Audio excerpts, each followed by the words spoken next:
আজকে এক নম্বর সিগন্যাল দেওয়া হচ্ছে, যদি এই নারী কমিশনের নামে যে বেশ্যা কমিশন গঠন করা হয়েছে ওদেরকেও অতি সত্বর যদি বিতাড়িত করা না হয়, বাংলাদেশের ঘরে ঘরে আন্দোলনের দুর্গ গড়ে তোলা হবে, এমন ধাক্কা মারা হবে, এমন ঢেউ তোলা হবে যে বঙ্গোপসাগরের ঢেউ তার সামনে কুলাতে পারবে না ইনশাআল্লাহ। দেশে বড় বড় বহুতলা বিশিষ্ট প্রতিতলায় কায়েম হবে, হাজার হাজার মিলিয়ন ট্রিলিয়ন কোটি টাকা এখানে ইনভেস্ট হবে, গোটা দেশটা একটা বেশ্যাখানায় পরিণত হবে। বাংলার মুসলমান জিন্দা থাকতে এই প্রস্তাব বাস্তবায়ন করতে দেওয়া হবে না।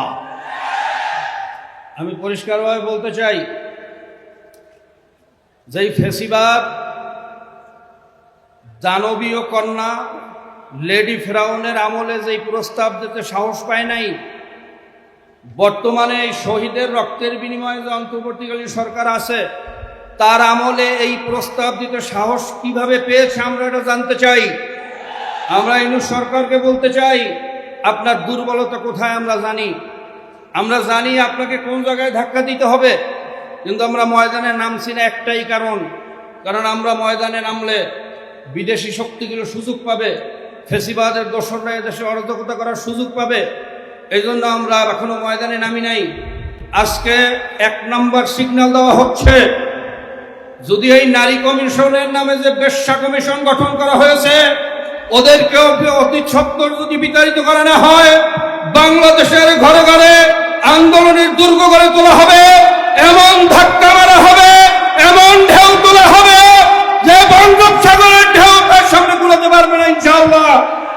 অতি সত্বর এই কমিশনকে বিলুপ্ত ঘোষণার আহ্বান রেখে আলোচনা শেষ করছি। আসসালামু আলাইকুম। সংগ্রামী তাওহীদি জনতা, এ পর্যায়ে বক্তব্য রাখবেন ভোলা জেলার সংগ্রামী সভাপতি, হেফাজতে ইসলাম বাংলাদেশের কেন্দ্রীয় নায়েবে আমির হযরত মাওলানা আনাস।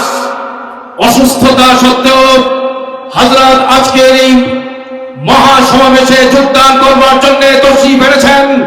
আমাদের সকলের সামনে